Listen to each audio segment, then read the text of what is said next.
We still do 7 NUFC Matters show a week for free. But if you want to help support NUFC Matters, then there are a few ways of doing it. Hit the like button on each live broadcast and video. This helps the channel grow. Hit the subscribe button and select the all notifications bell so you don't miss a single show. If you want to help us financially, then you can join the channel using this button with the membership starting at $1.99 a month. Or you can drop us a donation in the chat using a super sticker. We're also looking for sponsors. If you'd like your brand advertised on the flyers for the show and featured during the ad break, then email John at nufcmatters.com to arrange today.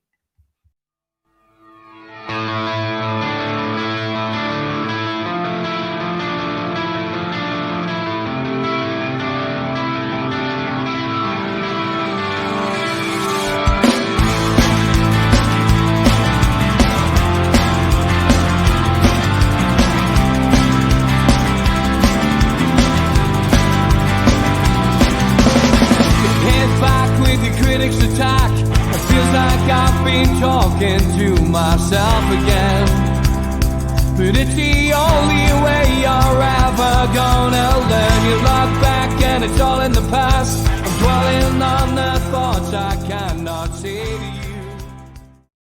Good evening, welcome to NUFC Matters. It is the 3 Amigos, the perfect way to kickstart your weekend. It is a pre-record because it is my birthday on Friday, so we are recording this on Thursday.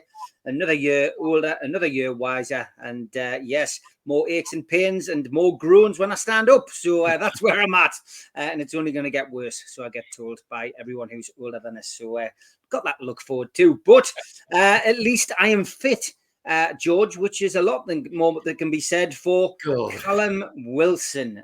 Yesterday's news gave us the rather annoying news, upsetting news, however you want to take it.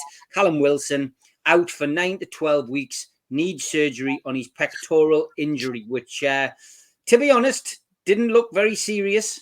Didn't look as if it was, didn't look when he went down. He looked in a bit of pain and discomfort, but there was, it didn't look too serious. But this injury curse, and I am going to call it a curse because that's what it is, this season has hit us hard again, George. Well, yeah, you're right to say it's a curse. Let's face it, if I'd picked the paper up and the headline was Callum Wilson's injured, I'd have been looking for knees and hamstrings and calves and ankles but his bloody chest. I mean, for God's sake, if that's not a curse, I don't know what is. I mean, if you look at the list of injuries we've had, how many of them are really freak injury? And that's got to be one. I've never heard of somebody being out of the game for that length of time because of an injury to his pectoral regions. I mean, it just beggars belief. So, yeah, curse it is. But as I say, look at the long list. Botman's injury was something he might never do again in the whole of his career. Harvey Barnes, I suspect he'll go the rest of his career and not face that again. So, it just, curse is the right word, Steve. I can't believe it. And it just highlights, though, the predicament we're in. The predicament we've put ourselves in. The predicament we've put our manager in by not at least investing in some sort of cover, even if it was a loan, for the centre forward position, the central attacker position, because we're now threadbare, and everybody's talking about it. Well, Anthony Gordon will do it. He will. The lad will run his heart out, but that's not where he is. Although he got the man of the tournament for England in that World Cup, under 23s World Cup. That's wonderful. But being attacking centre forward, you're an attacking centre forward, and it asks all sorts of things. And I'm not sure that, despite his great talents, I'm not sure Anthony Gordon has them all. He'll cause them all sorts of trouble. He'll just be like an annoying bloody wasp around the defenders. But he's missing a bit. And the other thing is, I said it to somebody on Twitter, and it was going on about this the other day, and I said, If it was me and he was fully fit, and I don't know where he is, it would be Elliot Anderson I would give him a go. Because through his career at Newcastle United, he's played across all 5 attacking positions. And anybody that goes back to the match at Nottingham Forest where he played so well, and that brilliant header that really should have been a goal was choked off. That was a centre-forward's header. Now, if he was fit and I don't know where he is in terms of fitness, I might be tempted to risk him as for at least one game to see how he goes. But it's a mess. Is the only way to describe it. And I've got to confess, a mess of our own making in many ways. Not to take the opportunity to provide Eddie Howe with some sort of bare cover. And that's what we're talking about for the centre-forward position. Was a huge, huge mistake. And I'm very rarely critical of the management at Newcastle because by and large they've been doing a good job. But that's the one I think really they've let Eddie down and they've let the team down. And they've let us down as fans, to be perfectly honest. Because now everybody's hanging on a thread as to how's Isak going to manage.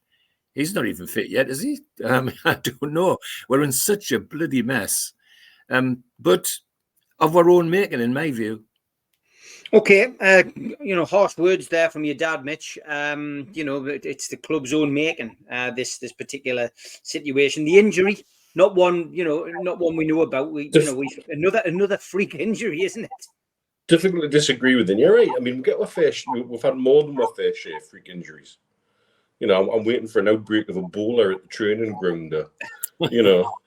Someone had nailed their scrotum in a DIY accident at home or something bizarre.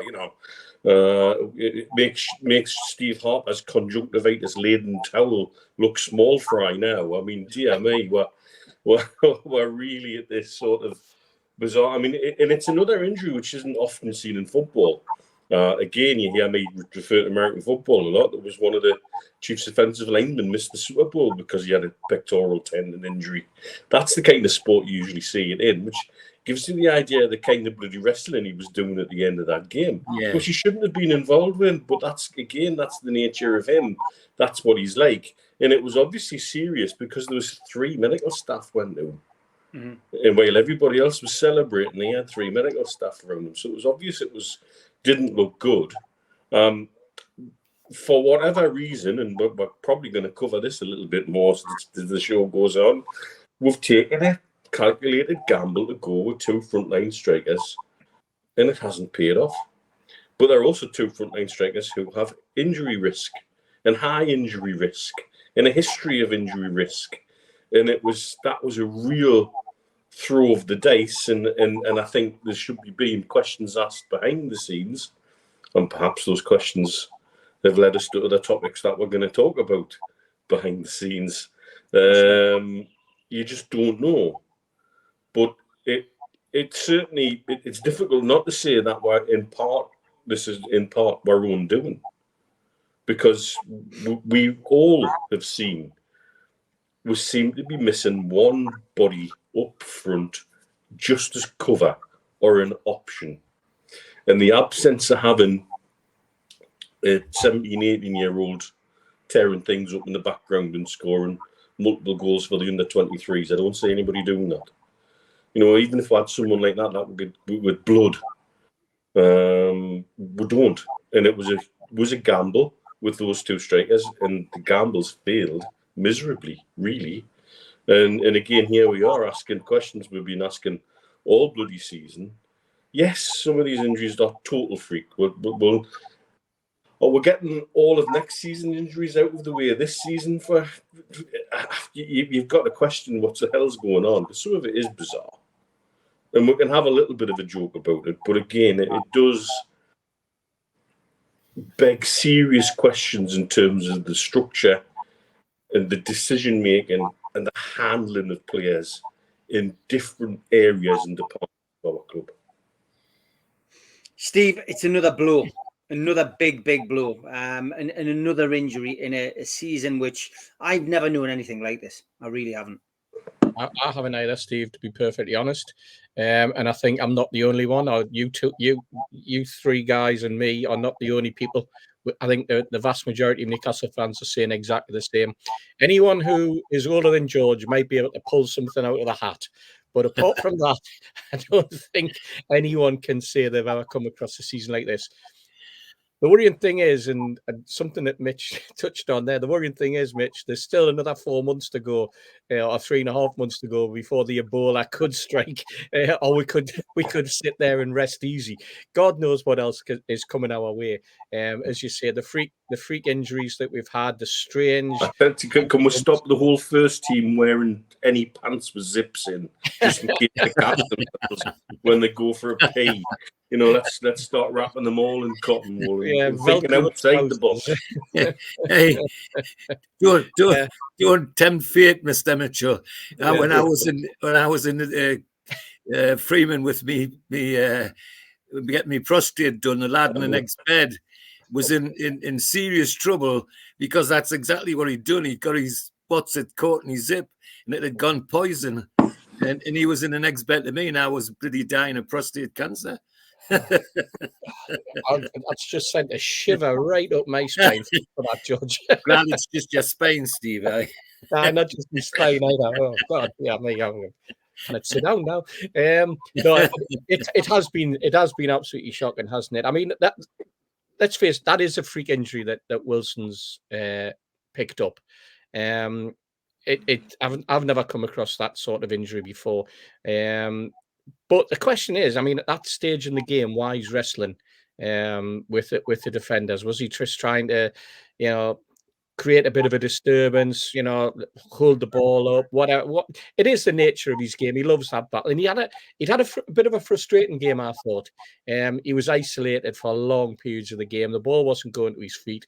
When it was bouncing off all parts of his body, and he was getting dragged all over the place. And it could well have been that the strain came a little bit earlier, and that the final sort of tussle was the final sort of piece in, or the final nail in his coffin, if you like, in terms of the injury or a strain becoming exacerbated and making it even worse. Who knows? But it's happened now. Could we foresee the situation where you try to run an entire season with only 2 strikers? Of course we could. The recruitment team haven't really, when you look at it at face value, they haven't covered themselves in glory, have they, in terms of being able to sort that position out for whatever reason. And I think that this will form part of the inquest at the end of the season that all clubs have. The directors will be sitting there with the sporting director, whoever he happens to be, the coaches, the medical team, the head of the medical team, whoever that happens to be, because that seems to have changed 2 or 3 times over the last 6 to 9 months. The physios have changed. It seems to be an awful lot being going on behind the scenes with to and fro. And so that does need to be some stability behind the scenes. There needs to be an inquest. There needs to be questions asked, and there needs to be answers forthcoming. Because I'm sure that the chairman and the rest of the board will have a list of questions that they'll want to fire at them. They'll want to know why we've ended up in this situation. What do we need to do to put it right behind the scenes? Are we going to go into next season and go, oh, last season there were just freak injuries? Or are they going to look a little bit deeper? Are they going to look at the quality of the squad, the fitness of the squad, the overall fitness, not just the match day fitness? But are they going to do some proper checks and some proper medicals on some of these guys and, identify exactly what's going on? I mean, Elliot Anderson and the back injury is a perfect example. Some people might say it was a freak injury, but this is it. This is a young lad. Has been rumoured? Has it been brought about because of the fitness regime that he put himself into during the close season? There's certainly an encouragement for players to do a lot of weight training and things like that. Is that something that perhaps the younger body is just not geared up to? I'm gonna say something now, Steve, and it might shock a few people, but I watched the Sunderland Till I Die video program, the 3 episodes. Thoroughly enjoyed it, by the way, and not because I'm a Newcastle fan. Me too. I thought it was very well done, and anybody's looking for it on Netflix, remember to look under comedy. I did. Don't worry, that's where I got it. But there was an interesting little 10 minutes, 15 minutes with what was at the time a midfielder who's now become a central defender, Luco 9, and he had a problem with his shoulder. And they plugged away and plugged away, kept popping out, and they were still playing and popping out. And he went, and you saw some of the challenges when you see that on the video, some of the challenges. Teams were actually going out, and defenders were actually pulling them all over the place as messages from, as he said, from the dugout, get him, his shoulder will go again, and this type of thing. And eventually the poor lad had to go and have probably an even more severe operation than the one that Jacob Murphy's had, for example. And you saw the work rate that he had to put in to get fit again, you know. And I think that's something that sometimes we forget. We think they're just sitting around doing nothing, just waiting for after an operation, waiting for it to heal and then start running again. But the work that lad put in was phenomenal. I'm sure Jacob Murphy went through similar. But it does question the fact that when a club is in a sticky position, in a crisis, or whatever you want to call it, they will throw that player back in and back in and back in until eventually he breaks. And that's what happened with that young lad. And you've got to question whether or not we've got the sort of players that actually physically can be thrown back in. In Wilson's case, no, he can't be. He needs a longer period of recuperation because of the type of build that he is, and it looks exactly the same with Alexander Isak. And that brings me back right to the start. Why have we allowed ourselves to be in the situation with only two strikers, both of whom carry this sort of burden, if you like, in terms of picking up injuries and not being able to run them off? Injuries that leave them out for 4 and 5 and 6 games, and if not longer. And in Wilson's case now, 9 to 12, you've virtually written the season off for him now, haven't we? Steve, sorry, we talk more than once about Isak's groin problems or whatever they are, and I'd racked my memory to think about if ever I'd come across it in my experience, and I realised I have, and it goes a long way back. Ronnie Simpson, the goalkeeper, had serious groin problems, and he went to a physio, and the physio recommended ballet lessons. Wow. Pop Brian Robson, his wife was a dance teacher, and he had groin problems. What did he do? His wife took him to ballet lessons. Yeah. I think wasn't Pop Robson's wife, I think her father was a chap called Gilpin, who was a very, very famous in the Northeast ballroom dancer as well. Right. That's right. And, did all that jazz dancing and all that type of thing. So you're right, George. So it's sometimes not different types of recuperation can work. Yeah. And that was only got by the players themselves or those around them suggesting different things to do. There's a new training ground rule. You must only communicate through the medium of expressive dance. But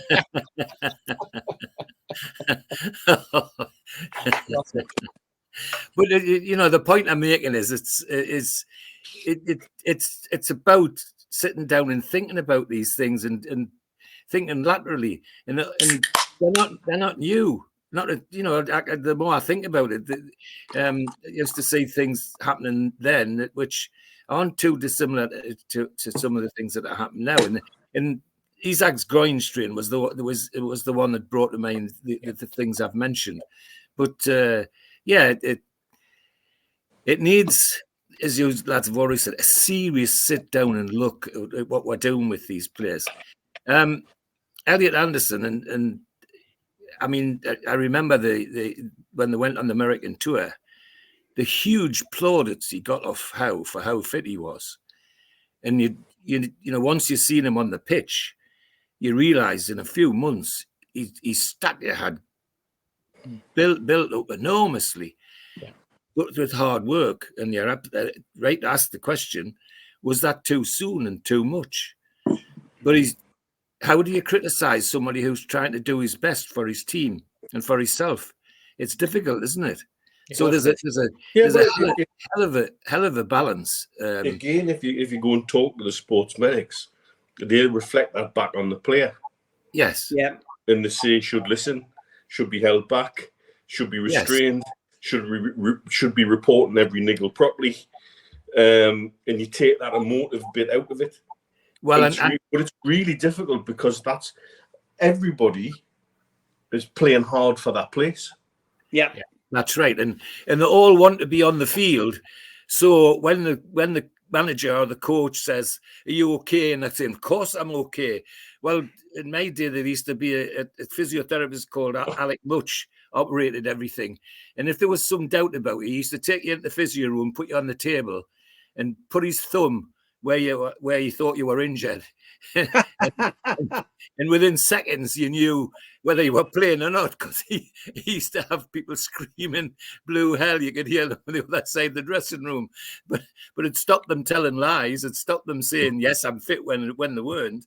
And I wonder how much of that goes on now, because the number of hours that break down very, very quickly suggests to me, yes, the pressure to play, but is that pressure leading them to say yes, I'm fit when they're not? It's an important discussion for Newcastle United at the moment, I think, and for, not just for the team, but for us as supporters. We want our best players out on the pitch, and it's frustrating to hear all these things, these injuries, and supporters are bound to ask questions about how the players are being managed, how they're being trained, and all that sort of thing, and rightly so. Yeah. On the other extreme of medics, now that Mitch has mentioned it, there used to be an old chap. I think he lived over in Ashington Blythe area, and he was a physio, if you like. And anyone who played Alliance or Northern League or Saturday or Sunday, and if you had a hamstring or a calf injury, you were always recommended to go to him. And his solution was, when you got there, he'd lie on the kitchen table and he'd suddenly produce a bottle of brown ale out of a bucket of cold water out of the fridge, and he'd rub that bottle of brown ale up and down the back of your calf or the back of your hamstring, and he'd press this bottle of brown ale, this cold bottle of brown ale to you, and then he'd say, "Right, you're all right now," at which point he'd crack the bottle of brown ale over and he would drink it. that was his. And I tell you what, ask any lad in the late 70s, early 80s who played at that level whether they can remember it. Now, I bet quite a few can remember the way that it worked, because he was getting into the muscle, he was releasing the dodgy fibers, and he was taking the pressure off that was there, and then he would give you a series of stretching exercises to do and things like that. Thankfully, medical science has moved on a bit since then, but hey, maybe Elliot and some of the rest of the players and Callum might just enjoy that bottle of brown ale after a physio session. Okay, quite a lot to get through. Only 90 minutes to do it. We'll go to Tweet of the Week.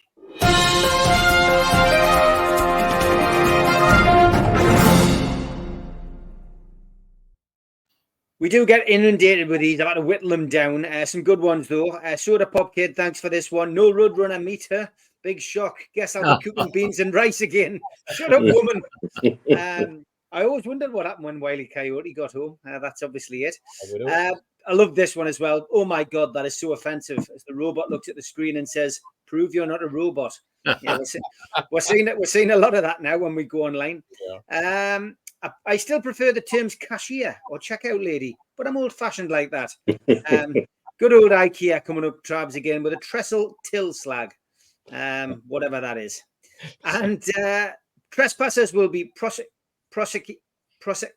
headbutted.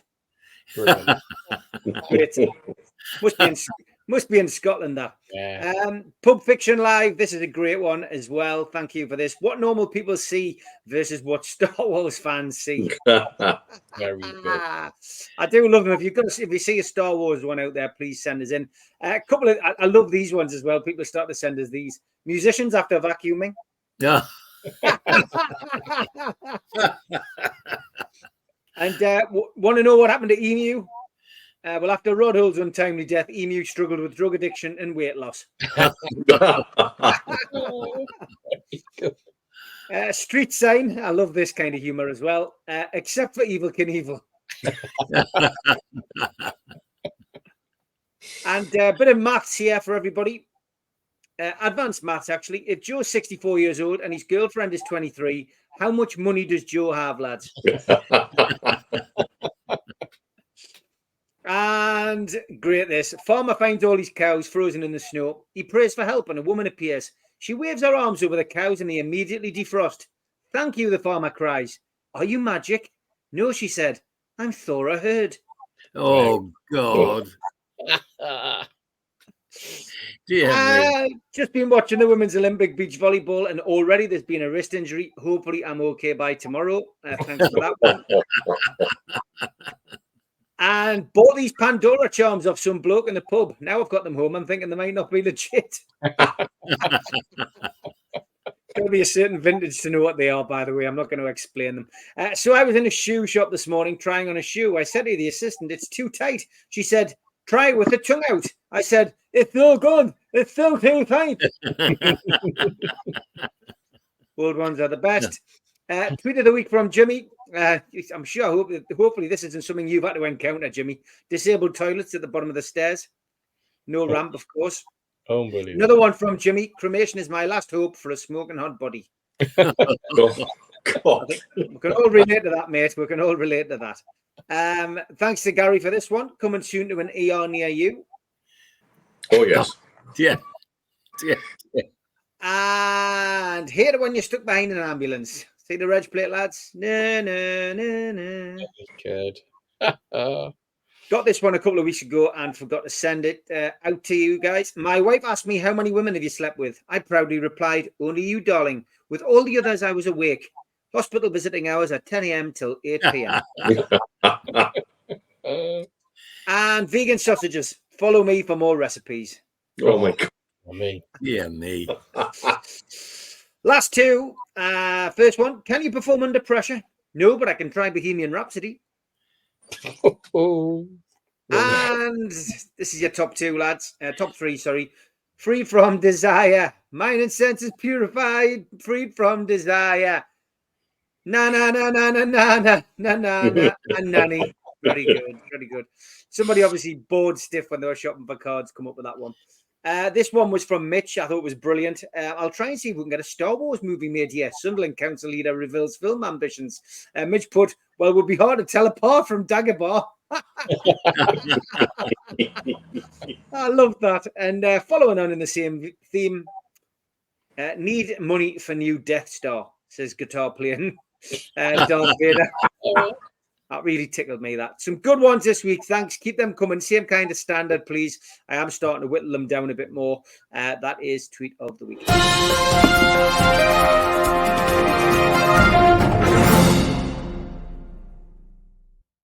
Okay, the other big talking point this week has been something off the pitch, and that has been a story which came out last year, seemed to have no significance, but it's Dan Ashworth. George, Dan Ashworth, director of football, a man who got such a high profile as an involvement with England and then Brighton, came to Newcastle, big fanfare about his arrival. We all talked about it. We all said, great, seems like a really good appointment. Obviously going to be here to carry the project through. We then realised that he was going to be on gardening leave for a substantial period because Brighton weren't happy about us taking him. He's come in. What's he actually overseen? He's brought a change, I guess, with youngsters. We've signed a hell of a lot of youngsters, up and coming young players from different clubs who, under the previous regime, where they weren't interested in or couldn't attract. He has signed Sandro Tonali, who unfortunately was then revealed as somebody who had done something which he shouldn't have done and has now been banned until August this year. And other than that, I'm struggling to think about what else he's done other than make the news for wanting to move to Manchester United. Now, he hasn't come out and done a public statement, on the steps of St. James's Park or done one of these fancy NUFC TV interviews where he's talked about staying and how committed he is to the project. We've heard that he is committed to the project. Now, this news has all come about because obviously, Sir Jim Ratcliffe was going to invest in Manchester United, and now he has invested in Manchester United. So when he was going to invest, we heard that he may want to take Dan Ashworth to Newcastle, from Newcastle to Manchester United. Now that he's got his foot in the door, now we're hearing that it's a serious move for Dan Ashworth. What's your feelings on this, on Dan Ashworth? And, you know, from your perspective, George, I mean, does it really matter? I mean, how many goals has Dan Ashworth scored for Newcastle? Is something I've seen mentioned by a few people. Is it really important? How long have we been talking about this? And you know, my attitude at the first was, if there's a hint he fancies Manchester United, well, let him go to Manchester United now. Why have that poison in our club? Because that's what it develops. It develops the other managers thinking, well, you know, what's this about? I've said on here and other platforms that we've got, Steve, for a while now, if there was something that needed to be said, it needed somebody very senior, an Amanda or the chairman, to come out and say, Dan Ashworth's going nowhere. Have they done that? They haven't even whispered about Dan Ashworth going nowhere. And to me, that smacks of they knew he was on his way. That's all I can think about it. If I was a manager and I want my best manager to stay, I'd be fighting tooth and nail for it to happen. And if he really wanted to stay and was committed to the project, he would come out and say so. Has he? We've heard that he has. He thinks so. But that's not enough. You know, it's got to be, for me, it's got to be all or nothing. And once they start to hesitate, once they have second thoughts, well, have the second thoughts at Manchester United, not here. Can't be doing with that. The other thing about Ratcliffe is, it isn't just Ratcliffe. Ratcliffe's right-hand man is Dan Ashworth's best friend. He's one of Ratcliffe's senior executives has worked with Ashworth before. So there's other connections that go into this. But my wish is fairly straightforward. If either he or the club would come out and say, this is happening or that's not happening, I'd be happy. But to leave it flying up in the air like they have, then again, we're making a mess for ourselves as far as I'm concerned. As to what he's done, well, he hardly been here really in many ways. And as to what he's done, you mentioned Tonali. Well, of course, a lot of the lads out there will be sitting saying, what an arsehole sorry, forgive me, what a backside he made of that, because he didn't get all the information. I'm less harsh about that because my understandings about addictions, people that have addictions, they're bloody good at keeping secrets, and that's part of the problem. So I'm not over, but normal, ordinary supporters, I would not blame one little bit, saying, well, yeah, you did that, but look at the mess it's made. So there's a bit of me, you know, saying, yeah, well, what has he done? And we've just been talking about our centre forward problem. Was he involved in that? Surely he must have been. And if he was, and if his recommendation was, oh, well, just go with it, lads, well, that's backfired spectacularly. You know, what else? There's so little you can pick on that he stands out as being the person. The other thing that worries me slightly is we've also heard, and it's press heard, I've got no information, why would I? But I read in the press, Dan Ashworth doesn't like Howe doesn't like Dan Ashworth. There've been disputes about who Howe wants and who Ashworth doesn't think he should have. There's been disputes about Ashworth and other members of the management. Well, again, it needs an official voice, a very senior official voice, to get rid of all of that. Otherwise, it festers and it festers. So, long story short, if he's interested, for God's sake, get rid of him quick as you can. If he's staying, hooray, let's get on with the project. But you can't have it both ways. Decisions need to be made. And I go back to where I always start. The fans deserve to know. If nobody else deserves to know, the fans do. Where the hell's our club going? What are our club doing? They're entitled to know. I know every other part of the football world, the television and the Football League and anybody else who wants to see it couldn't care less about the fans. Well, I do. And as one, I want to know what's happening to my football club. I want to know what Dan Ashworth's doing or not doing. So that's it in a nutshell. Okay. Yeah, I mean, look, Mitch, this has dragged on and on and on and on and on. And now, as I say, Ratcliffe's got his, got his wish. He has his percentage of Manchester United. How much power he has remains to be seen. But, the link with Ashworth is clearly there. Talk of a big compensation package potentially for Newcastle, which, again, would help FFP, I suppose. As people may imagine, Steve and I have been bouncing things around about this for the last couple of days, and I'll touch on a few things and try not to steal Steve's thunder on some as well. Let's start with something I've discussed before. When we talked about this the last time, one of the biggest things I was concerned about was we were losing the control of narratives. Nobody was coming out and speaking, and that seems to be even more silent at the moment. Medad, Amanda, Jamie Rubin seem to be exceptionally silent at the moment. There's no comment from PIF on this, and if they were desperate to keep him, why haven't they just come out and said he's not going anywhere, pack it in? We showed we can do it at Bayern Munich. What we're doing at the minute, we seem to be aiding Man United, who, again, you've got to remember, Man United are desperate to create their own narrative in the media at the moment, to distract away from the fact that the Glazers still effectively own the club. And you see all the Man United fans in the way that this is the Man United of old, the Red Devils are back. You've still got the Glazers as main owners, mate. However, it's a nice little shiny distraction that you've got somebody coming in to allegedly take over the football side of things. But it's not a buy-out, it's a buy-in, and he isn't bringing anything else to the party. Yeah.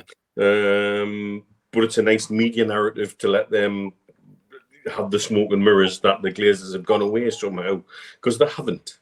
And they're using all their media outlets to help reinforce that narrative, and we're allowing them to when it comes to Ashworth. Why somebody in the club hasn't put up or shut up, I don't know. I don't understand it, and it doesn't feel comfortable. As my dad says, I'll build on not just the press. I mean, gosh, we hear things, myself, you, Steve Hasty, Stu, and I think we're not speaking out of turn to say we've heard things for the last 18 months that all wasn't necessarily well behind the scenes, and that, different people were talking about different potential clashes and people not being happy here or there between Howe and Ashworth and other dynamics as well. We don't talk about it because I suspect we only talk about 15% of the things we hear. Because I think if we talked about everything that we hear, we'd have the fan base up and down like a tarts knickers and probably on Prozac to calm themselves down, because we've got very good at filtering the bullshit out. But we also now are quite good at understanding, hang on, there's something in this. And there's definitely been some sort of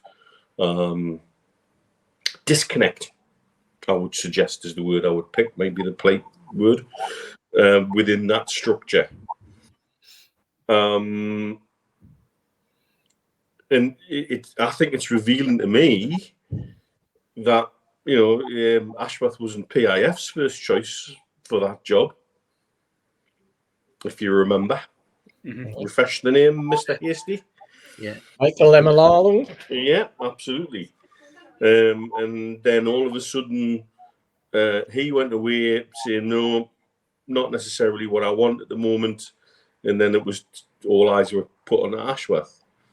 I don't think Ashworth necessarily covered himself total glory during the time at the FA. There was 2 or 3 controversial incidents that seemed to just happen and be allowed to happen.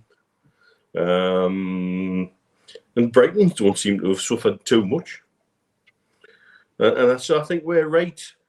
And the way Man United fans are going on, you'd think they were taking Shearer off with.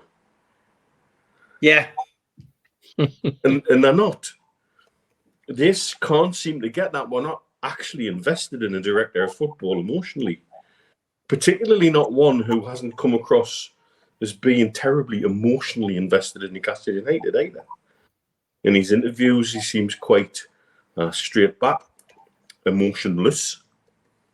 So I think if they think they're getting one over and we're doing that, well, let them crack on and think that, because I think we look at it and say, okay, one of the things he may have done is put a system in place whereby everybody can be replaced, including himself. Yeah. Yeah. So it doesn't. I don't see it so much as a threat, but what I don't like is how we're handling it. We're making ourselves look small time again. And that's not how we should be portraying ourselves. How much decision input has he had into going with two strikers? How much has been laid at his door internally within the club, regards Tonali, for example? Because the buck has to stop with someone. Yep. And so, if he's to leave, he leaves on our terms, not his, not Man United's. And if that involves a significant amount of money, if that involves a significant amount of garden leave, and it goes, and we get everything we want out of that, then I'm quite sure we'll all dust ourselves off and move on and keep going. One individual being pulled from the project won't stop the project, I'm quite sure of that. But I think this is all part of a bigger dynamic that's going on within our club at the moment regarding PIF and ownership, percentage ownerships, and who's calling the shots and where people want to go. And I think if the fallout of this is that we end up in a better place quicker, then I'm all for it. Steve, your thoughts on the Dan Ashworth situation, which is blown up again this week? The first thing I would say is that sporting directors of football, they all do the same qualifications at the FA. They all do exactly the same pro license to be a sporting director. So there's nothing special, if you like, in terms of what they know. It's how they put it into action, and it's the supporting mechanism around them and behind them, and sometimes in front of them as well, that either they live or die by. You mentioned Tony Bloom at Brighton on your show yesterday, Steve, and the fact that Tony Bloom, as the owner of Brighton, puts a lot of sway on statistics, and that's his philosophy. He's a gambler. He's a professional gambler. We're talking about a guy who owns a gambling company that treats gambling like the stock exchange, and he does exactly the same with transfers at Brighton, and he runs a database, a company database that all the other football clubs buy into. So he gets it for free. Everybody else buys into it, or two other clubs, and he gathers all the data about footballers all around the world, all sorts of ages, people that feed in, agents feed it in, coaches feed in, players themselves feed their data in the hope that they'll be picked up. And that's how Tony Bloom and I suppose Dan Ashworth to an extent were being successful at Brighton. I wonder whether or not a myth built up about Dan Ashworth, and whether that myth was perpetuated in the newspapers because they were using a database that identified a player that they could pick up for 5 million that Brighton then would sell for 100 million, or a £2 million player that they sell for 40 million. Always to someone above them, by the way, to a Liverpool, to a Chelsea. That's the nature of their business model, and Dan Ashworth was part of that. I don't think that is necessarily the business model that Newcastle United have, and perhaps it's that point where Dan Ashworth is struggling to handle going out and buying the 60 and 70, 80 million pound footballers, encouraging them to come to Newcastle, setting up a system whereby the structure behind the club is good enough for those type of players.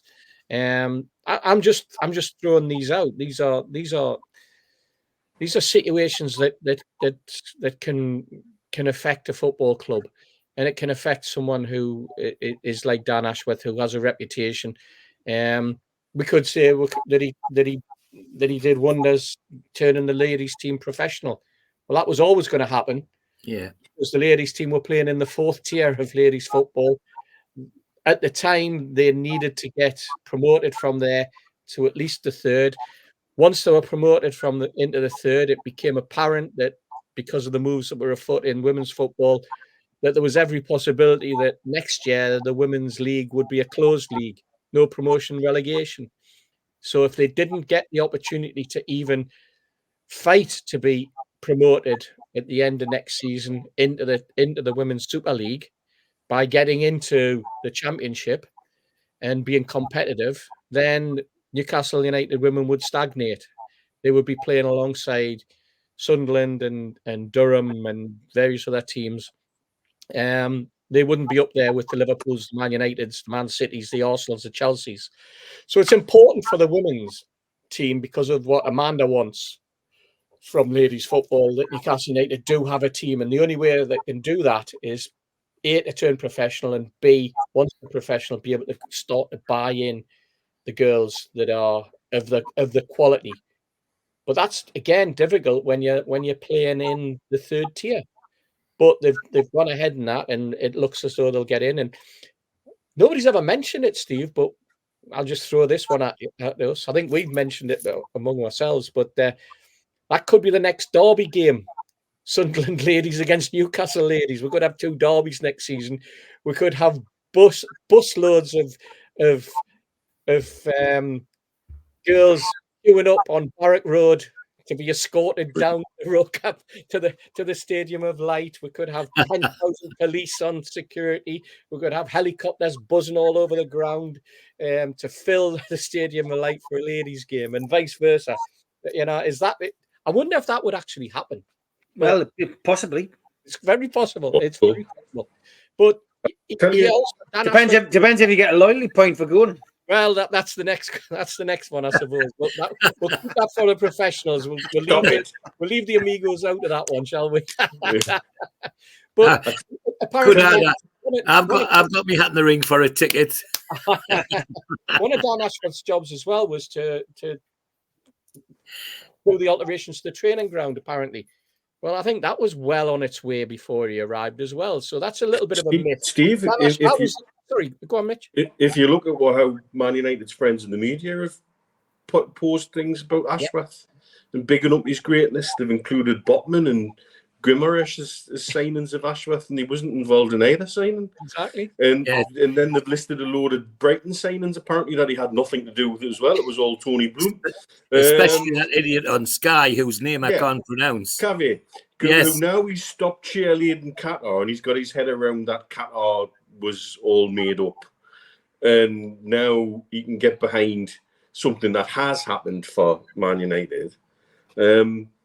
The narratives he's spinning out are actually, if they're at best 50% factual. Yeah. But everybody's lapping it up. And the Man United fans are absolutely lapping it up.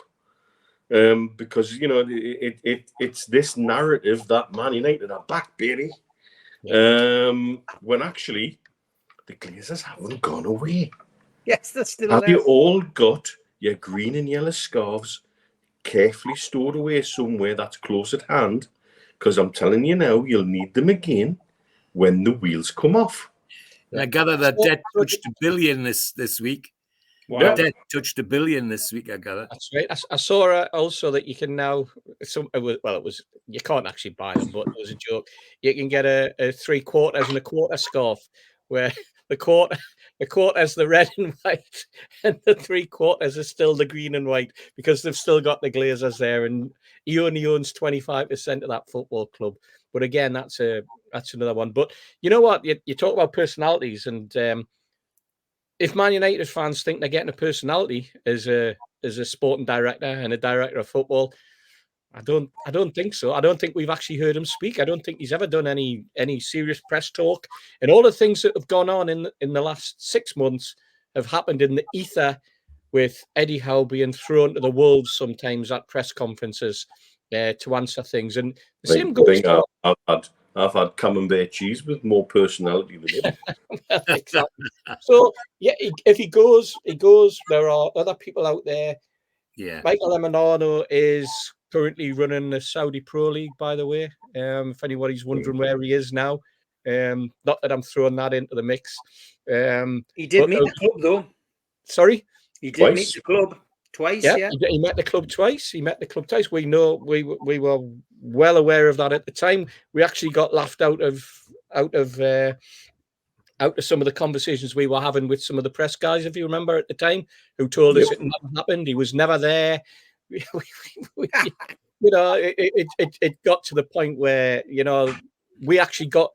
some of us actually got messages from some people in the press going, no, I told you so. I told you he was never going to get the job. I told you he was never there, blah, blah, blah. And we went, fair enough, okay. I wonder how they'd feel if he suddenly appeared in the next couple of weeks when Dan Ashworth's gone. But there are other people in the mix. There are plenty of other people that'll come out. And as I said right at the start, all of these sporting directors, they all do the same training course. They all follow the same path. The idea is to put a structure in place. And if you're a sporting director, the structure you're putting in place is the same structure, football-wise, all the way through the football club. And you've got to work with the coaches. You've got to work with the people who are in charge of loaning your players out. You've got to press those people on well, why are our loanees not getting games? You've got to look at the under 18s, the under 19s, the under 15s, all the way through the academy. Why is our academy not performing? Why are we having such bad results at the under 18 level when some people are telling us we're having great results? Why have we got so many of our young players who are currently out on loan but probably will not come back to the football club? Why have we got players that are now 23 and 24 that are out on loan? Why have I, as a sporting director, not be able to move certain players on? And I've got players out on loan that look as though they will never, ever play for Newcastle United again, but are picking up big wages. And why haven't you got the ability to be able to do something on that? And one out on loan who's been returned? Yeah, returned. And we've got another one out on loan who hasn't been returned, but they can't play him. Don't want to play him, but he's still there. I mean, this is, and another one out on loan who was returned because they stopped paying his wages. Yes. And then had to find somewhere else to go. So all is not rosy behind the scenes, and they do really need to get their head around exactly where the football club's heading in that respect. Where are we? Who would we get? Who could be? Plenty names in the frame, Steve, I'm sure. But it doesn't really matter.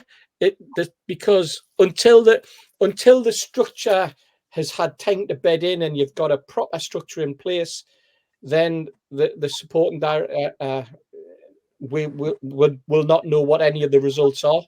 And I don't think there's anything there that we could turn around and go, Dan, you did a fantastic job there.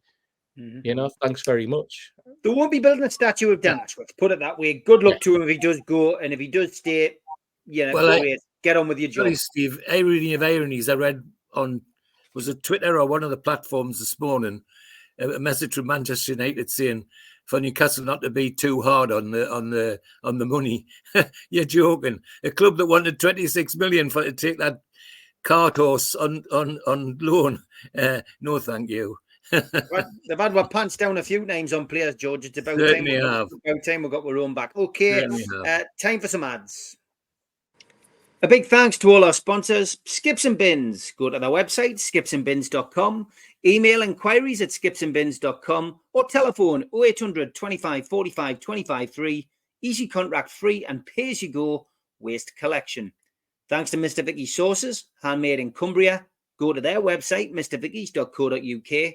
Email info@mrvickies.co.uk or telephone 01768 210 102. Thanks to United Group Travel. Go to their website, unitedgrouptravel.com.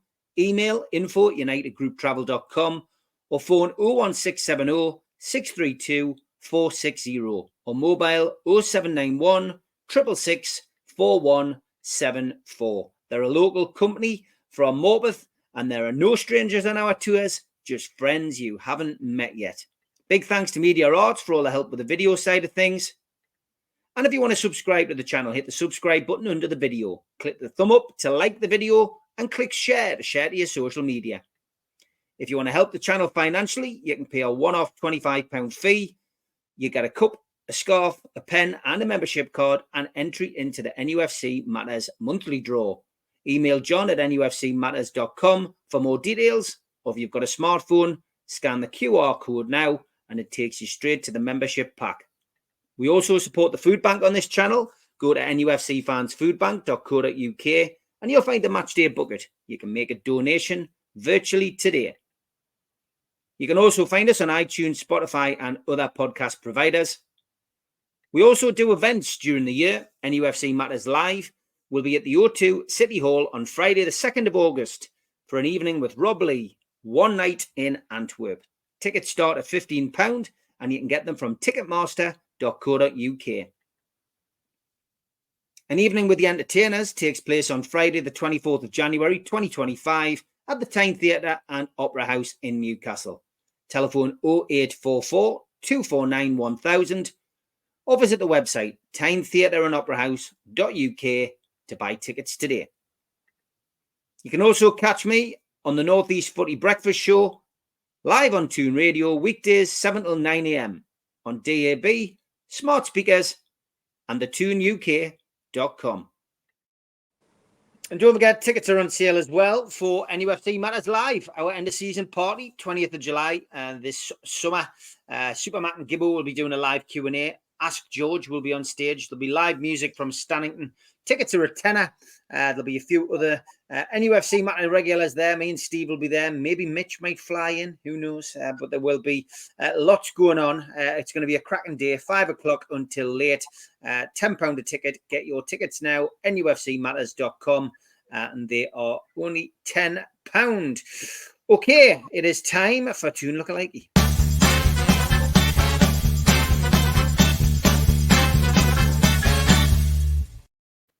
Had a bit of a backlog of these, but got this one from Sooty, Paul Dummett and actor Charlie Day from It's Always Sunny in Philadelphia. Yeah, not bad, Sooty, not bad. Those of you who watch the fans forum, me and George do on a Monday, of course, will know that poor Chippers gets it in the neck all the time whenever he comes on. So this has been sent in. John Parrott. People obviously. He does look a bit like him. Carrying on the snooker theme, look like Xavi and Ronnie O'Sullivan from Sam. Not bad. We're warming up. Elliot Anderson and Jeff Bell from Ian.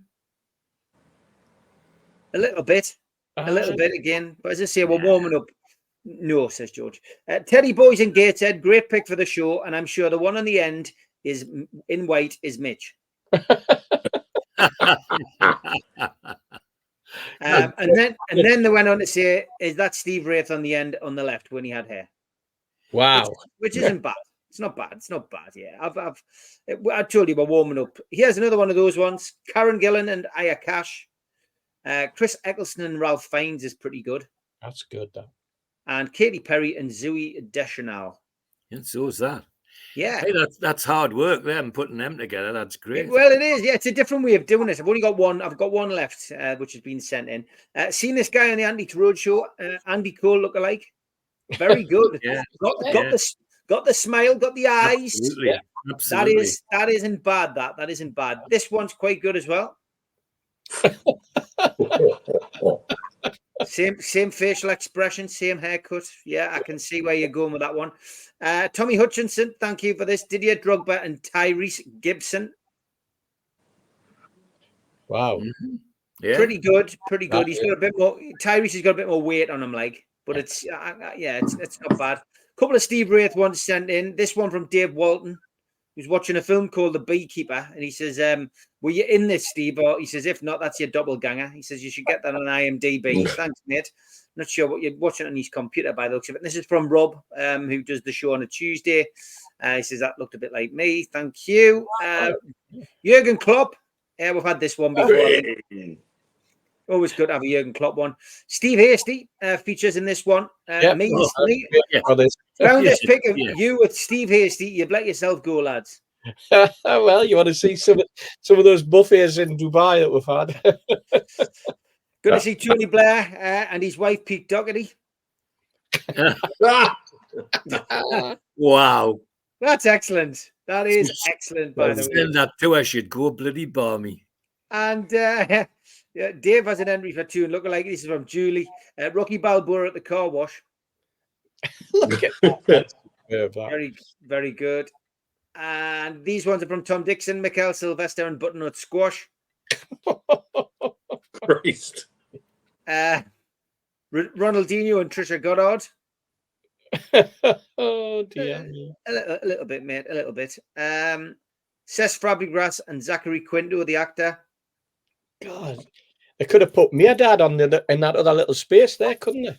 Yeah, that's not bad. It's not a bad one. Giovanni and Gary Wilmot's really good. That's a good one. Excellent. That's Tom Dixon's little winner on his own in his own competition. There's a Spurs player from the 90s that looked like Gary Davis. Can anyone remember who it was? Was it not? I think he looks like Paul Mariner, you know. Was it not? Was it Gary Stephen? Gary Stevens. That's what I'm thinking of, yeah. Yeah. So there we go. There you go, Tim. That's sorted. Pablo and Bob Carroll G's. It's not bad. And the winner this week. Could be Kane and says spitting image, but never mind. The winner this week for originality from Alan McKenzie, Jimmy Hill and the Man in the Moon. Yeah. Cheers, Alan. Very, very good, mate. Keep your looking like he's coming in. They've already started to trickle in this week, and we will feature them next Friday.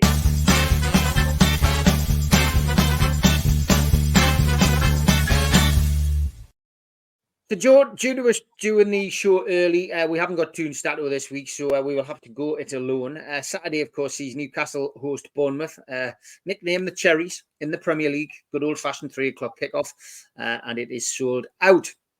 Eddie Howe's going to look to defeat his former side for the first time in the Premier League, as Newcastle boss haven't failed to do so in 3 attempts to date. Both Premier League meetings last season ended 1-1, and this season's visit to the Vitality Stadium was a 2-0 win for Bournemouth. We did beat Bournemouth 1-0 at St James's Park in the Carabao Cup, of course, in December 2022. Newcastle are without a victory in their last 3 Premier League home games. The last time we went 4 home games without a win was 21-22 season, when we were winless in 7. Callum Wilson is the latest to join the injury list, out for 9 to 12 weeks, as we mentioned at the start of the show, having to have surgery on his pectoral injury. Joe Willock and Elliot Anderson are nearing returns, but it's unclear whether either will be involved in the game.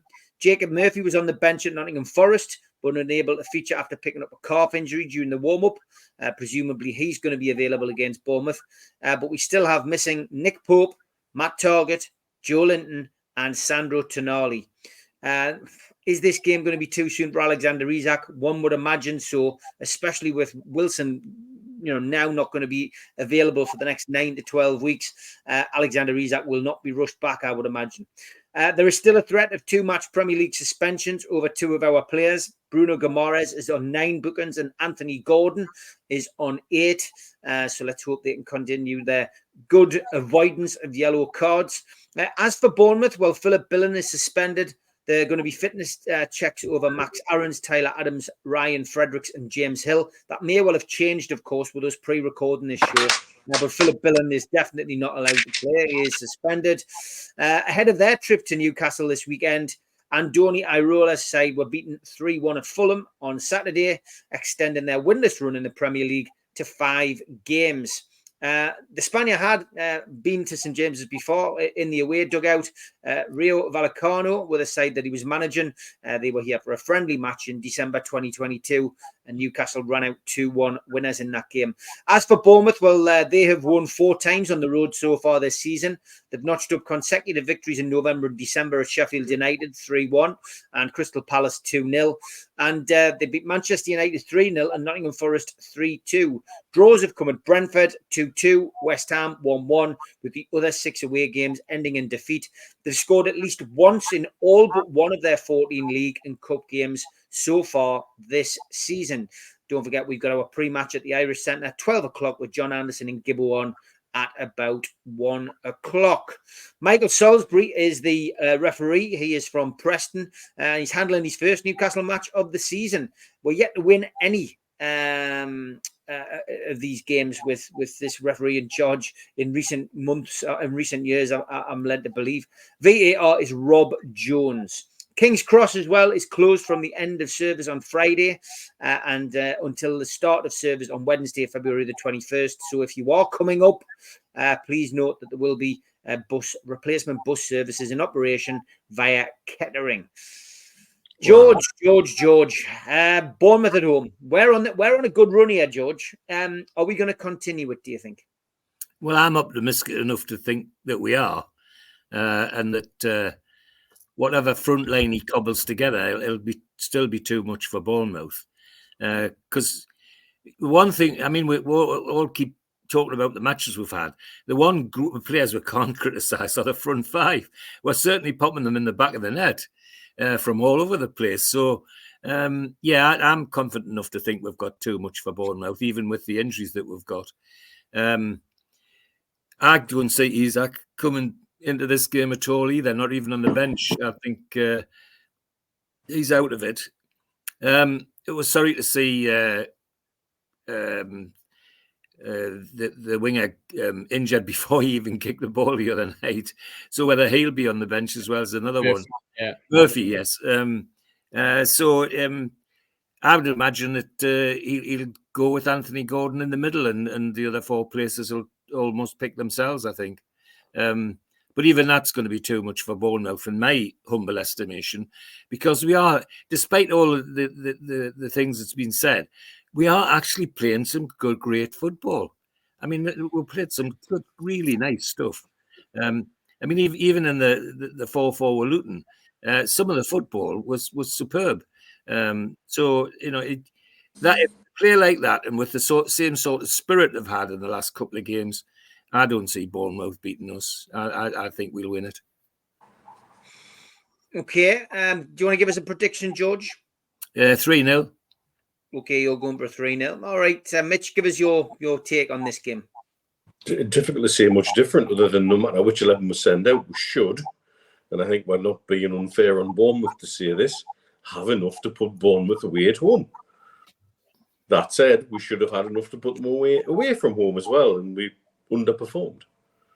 The fact that they seem to be reasonably free scoring in this calendar year would put a little pressure on that we can't be going into this game looking to concede 4 again against the team in the bottom half of the table. So we've got to sort of like get our ideas together and play at the very best level we can. But we say this every week. If we play at the very best level we can put anybody away on the day. I think they'll be ultra cautious with Isaac now. Now Wilson's confirmed out for the period of time he is. Again, puts pressure on Wilson, on Gordon, who's also possibly not 100%.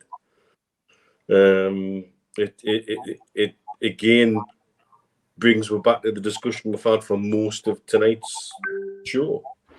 Is about how on earth have we allowed ourselves to get into this position, and how many more points is it going to cost us?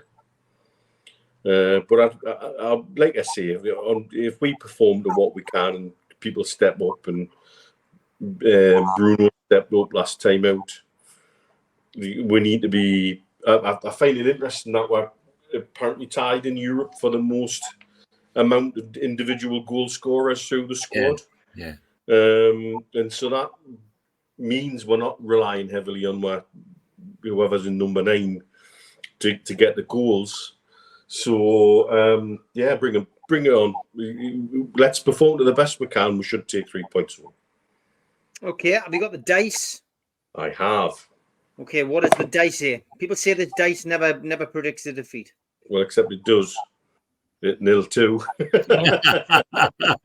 So there we go. The jinx is broken. So 0-2, 2-0 to Bournemouth. All right. What about you, Mitch? What do you reckon? 1-0 to us. 1-0 to us. Okay. Steve? If you've got aspirations to be challenging for those European spots, and obviously the incentive that was thrown out after Wednesday's European games was that there's every possibility that England could get a 5th place for the Champions League, which means that the opportunities for the Europa would drop down further down. If we are still looking for that sort of challenge, then you've got to beat Bournemouth. You've got to beat the likes of Bournemouth. One of the positives that we can go for is that the team spirit is definitely there. We haven't got rifts in the squad. You just looked at that performance last weekend against Nottingham Forest, and it was a wholehearted effort by every single player on that pitch. I think that was one of our. I know that there was some interesting comments from the media and from some of the supporter base, but I thought it was a great game. I thought we played really well. I thought we played within ourselves at times. I thought we defended stoically, which is what you want. We only conceded the 1 goal, the 2 goals, but we came back at them. It was an entertaining game, no question about that. And I thought the finishes from Guimaraes were absolutely sublime. And we saw a player, and we saw also one of the big pluses was we saw a manager go out there and change things.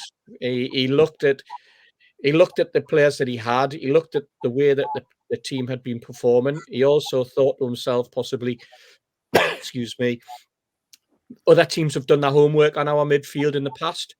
There's been a lot of analysis done on BBC, Match of the Day, for example, and on Sky, pointing out errors within our midfield, where we're leaving holes, where we're leaving gaps. And I'm sure that didn't go and wasn't missed by the Wolves manager, the Nottingham Forest manager, former Wolves manager. And we went in with a different lineup, went out with a different style, different tactics. The way that we pushed Bruno onto the left to give a little bit of support to Dan Burn. And I said it last week, I thought that teams were targeting Dan Burn for the wrong reasons. They thought and I thought that Dan Burn was getting criticised for the wrong things. And I thought that the little tweaks that were made, and especially as the game went on, the timing of bringing Livramento on, the way that the whole thing was managed right the way through the game by Eddie Howe and his coaching staff was absolutely spot on. And I think these are the positives that are coming out as he's, and I think the team were working really, really well for him. And I think the fact that you try and get midfielders, for example, to play a different way, and it worked, and that they really got behind each other, and the players around those players that were changing style, changing tactics, playing in a different role. I thought we performed really, really admirably, and they're the positives that I can take out of that game, and the way we come back. And as I say, if we're going to have aspirations to be challenged for Europe, and I think we do, I think yes, you've definitely got to beat the likes of a Bournemouth at home. Will Isak play? I think that what will be very, very interesting is if Isak doesn't play this weekend, and then I think we'll be saving him for the cup match. I think Eddie could be earmarking that as a game to bring Isak back in. Arsenal, some people would say, would be a free hit, especially the way Arsenal been playing. And is that the sort of game where you would go in and say, well, I'm gonna throw a striker in who's been out for 5, 6, 7 weeks.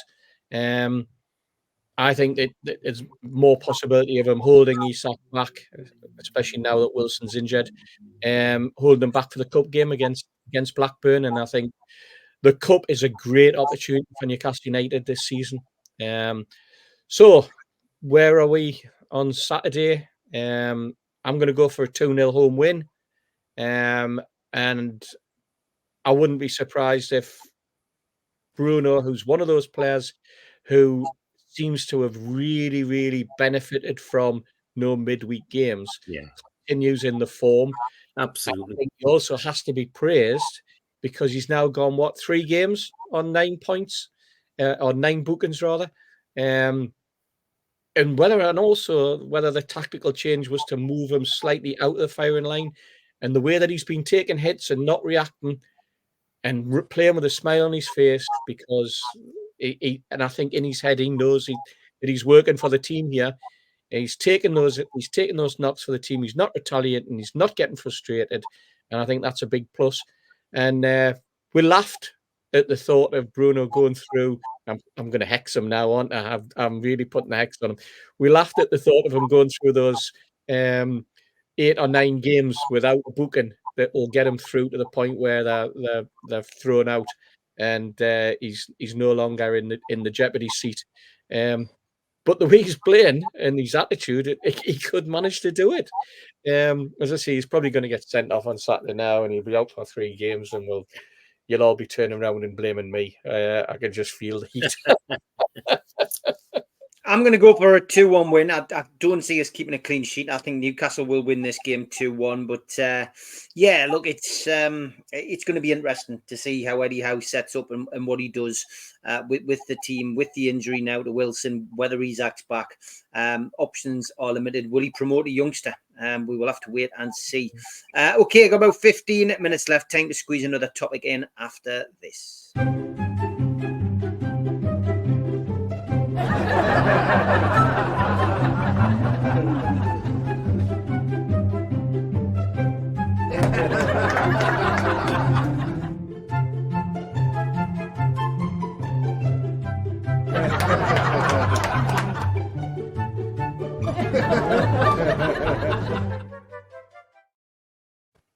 Our wife got so mad at her husband, she packed his bags and told him to get out. As he walked to the door, she yelled, "I hope you die a long, slow, painful death." He turned around and said, "So you want me to stay?" Wow. Very good, Elliot. Very good. Okay, Emil Kraft's been given a new contract, George. What do you make of that? Pleased as a reward for his hard work. 18 months ago, I wouldn't have given you a toffee for Emil Kraft still being here. But he hasn't just been here. He's improved his game. He's got more into the team when he's been on the pitch, and I think it's a reward for working hard and well deserved. Because the Emil Kraft that we've had this year and a bit of last year wasn't the guy that played for Steve Bruce, not from my point of view. And he's performed across the back line, full back, centre back. Him and Dummett at Manchester United, for example, were out of this world. It's the only way to describe it. So, yeah, I'm not unhappy about that. And Swedish international who can bring something to the dressing room, I'm sure. Clearly, from what he's said on the various platforms, he loves it here. So do his family. But no, I think that's a reward for hard work, knowing how appearing to know how works, and much improved player under Eddie Howe. So, yeah, well done. Mitch, are you happy to see him sign on for another 12 months? Absolutely. I mean, we know we're headed towards a degree of squad churn, and to tie down an international fullback who can cover other positions, who knows the system, who fits in with the system, has grown under Howe as a player. It's a no-brainer. I don't see why people are getting that upset about it, because some have been. Yes, our squad is still in need of more management. And again, we could maybe ask what Mr. Ashworth's been doing about that over the last few months. And but keeping him around seems to be a no-brainer for me, and it gives one area of the pitch where we've got no question that we're well covered, and we could have a couple of injuries and still have somebody that we could have some faith and trust in the right back position. So yeah, no-brainer. Okay, Steve. When it comes to strengthening the squad at the end of the season, the FFP is going to play a big part in it, and we can't clear out 15, 16 players from the squad. you know, as much as we probably would like to. So we're going to be limited in how many players we can move on, and the players that are going to move on are the players who are going to be out of contract. The thing with Emil Kraft is that we lost him for over a year due to injury. We lost him at a time when he was just starting to be part of the squad properly. We were starting to see the real Emil Kraft, if you like. Yeah.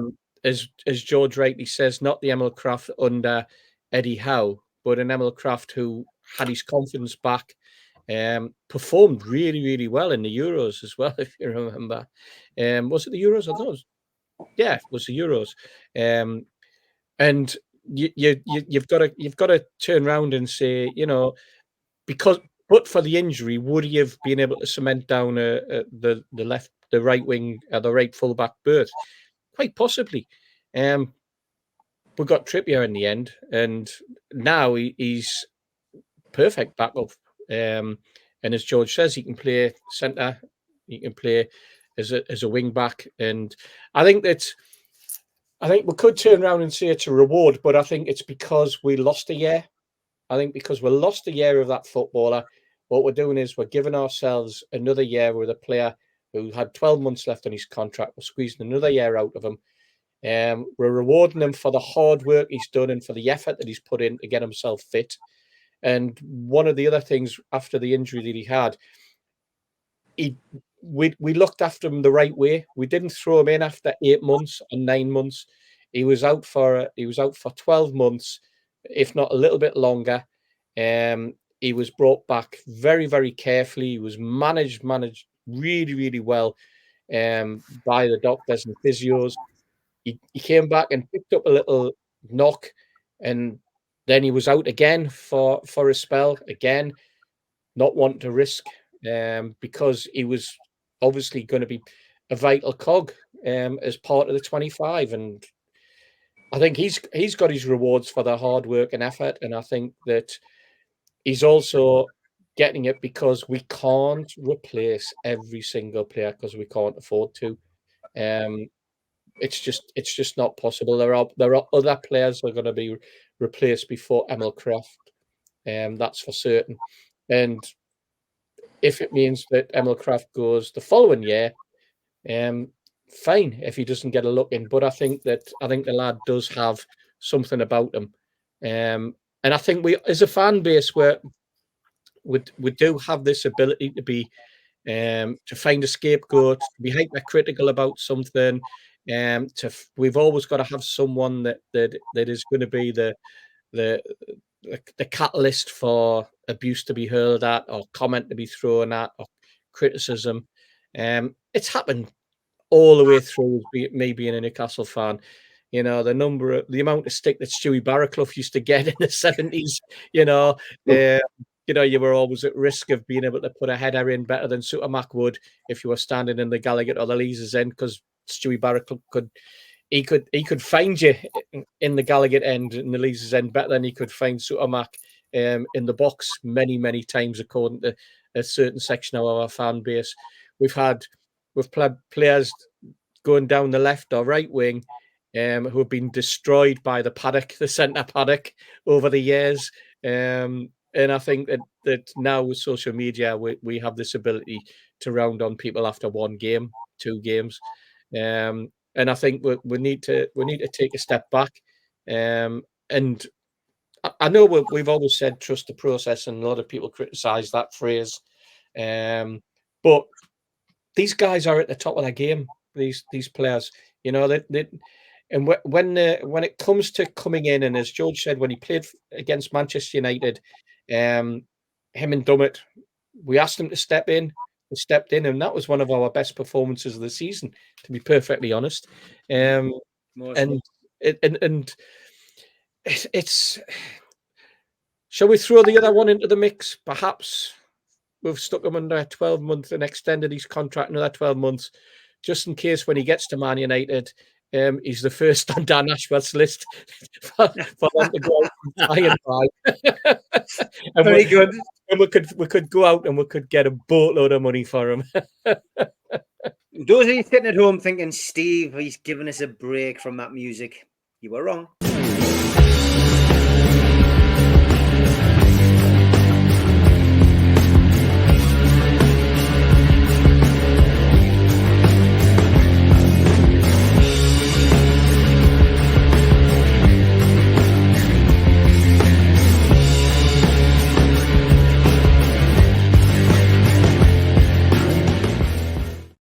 Finishing off with the day I met, where we ask you to send in photographs of you meeting somebody from Newcastle United, past or present. And great one, this. Thank you very much for Dunnell sending this in. The day I met, these are my two sons meeting Shea Given today.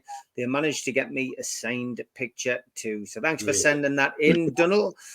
Great stuff. And that is the end of a slightly shorter Amigos, pre-recorded, of course, so I could go out and enjoy my birthday. But lads, been a pleasure. Thanks to Steve. Thanks to Mitch. Thanks George, and we will be back next Friday live to do it all again. Take care, lads. Cheers, everyone. Have a good day, mate. Yeah. Thank you. Cheers, lads.